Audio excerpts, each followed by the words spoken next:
안녕하십니까. 백유경 제55회차 서길보입니다.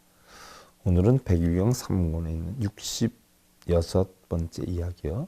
입으로만 배 타는 법을 외우는 비유에 대해서 말씀드리는데요. 우리가 행복을 느끼려면은요, 가득 채워서 더 담을 수 없는 그러한 상태를 만드는 것이 아니라 비우고 베풀고 만족하는 그러한 마음을 일구어내야 할 것이에요. 많은 재물과 명예를 추구하면서도 우리가 행복을 쫓는데 행복하지 않는 경우에 그러한 사람들이 있는가 하면요, 한두 가지 반찬, 한두 벌의 옷을 가진 그러한 부족함 투성이의 사람도 행복을 누리는 사람도 있어요.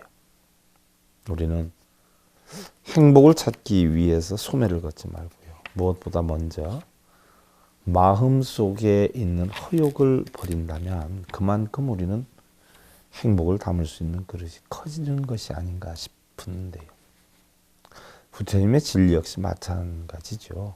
몇십 년을 절에 다니면서 모든 것은 허망하고 꾸며 물거품과 같아서 공하다고 하는 금강경이나 세상의 모든 것은 진공묘하다는 법화경을 수천 번이나 읽고 수백 번이나 썼다는 사람이 탐진치와 걱정 근심에서 벗어나지 못하고 또다시 고통의 원인인 소원을 이룬다고 기도를 하고 탐욕심을 내는 사람이 있는가 하면은요, 부처님 가르치면 한 구절, 내 것은 없다는 것과 우리는 모두 빈손으로 왔다, 또 빈손으로 간다는 이치를 알아서 가정에 충실하고 평안한 삶을 보내는 사람도 있어요. 옛날 어떤 장자의 아들이요, 아버지 부탁에 못 이겨서 아버지와 여러 사람들과 함께 보물을 찾기 위해서 바다로 들어가게 됐어요. 배 선장은 바로 평소 자식에게 자신의 죄를 잊게 하기 위해서 배 운전법을 배우게 했는데, 그 아들은 게을러서 연습을 하기보다는요, 혼나지 않으려고 운전하는 법에 대해 적어놓은 글을 수없이 많이 읽어서 배 조종법에 대해서 줄줄 외우고 있었어요. 만일 물이 돌거나 굽이 치거나 거센 곳에서는 어떻게 배를 잡고 또한 어떻게 운전해야 된다, 사람들에게 자랑을 하면서 기고만장하였지. 그런데 바다에 들어간 지 얼마 되지 않아서 갑자기 선장인 아버지가 할 수 없는 병에 걸려 의식을 잃게 되자 할 수 없이 그 장자의 아들이 배를 맡게 되었어요. 그런데 그 아들은 물이 굽이쳐 도는 것에 이르렀을 때 배를 이렇게 잡고 운전을 이렇게 돌려야 한다면 말은 하는데 실제로는 배를 운전하지 못해서 결국 배는 빙빙 돌다가 뒤집혀서 결국 모두 물에 빠져 죽게 되었죠. 부처님께서는요, 범부들도 이와 같느니라 바르게 참선하는 법이나 숨기를 세는 법 또는 부정관을 관하는 방법 등 진리를 가르쳐주면 그 방법을 입으로만 외워서 잘하는 것 같지만 사실은 그에 대한 이치는 전혀 알지 못하면서 잘 아는 것처럼 이야기들을 하느니라.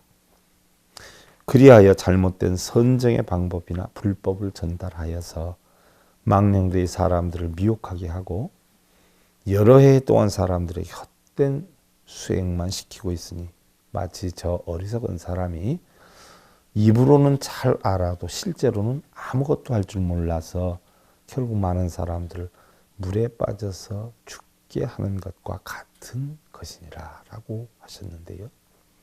마치 요즘 불자들이 아무런 영문도 모르고 부처님의 경전을 읽고 쓰며 가부좌를 들고 무척이나 많이 깨우침을 얻는 것처럼 내세우거나 어깨에 힘을 주고 다니는 분들과 같다라고 하는 것인데요.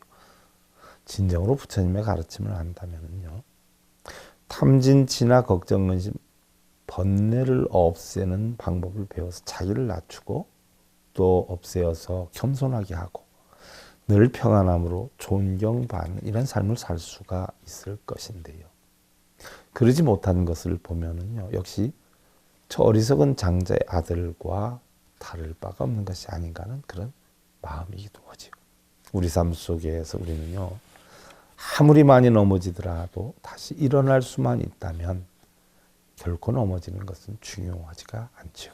문제는 일으켜달라고 불보살님께 부탁하는 이러한 우리 불자님들과 같은 이런 분들은 스스로 일어날 수가 없다는 것이죠. 우리는 부처님께 빌고 매달릴 것이 아니라 우리 스스로 부처님 진리를 깨우쳐서 스스로 일어나야 하리라는 생각을 해보면서요. 백유경 제55회차 서일봉이었습니다. 감사드립니다. 여러분들 성불하십시오.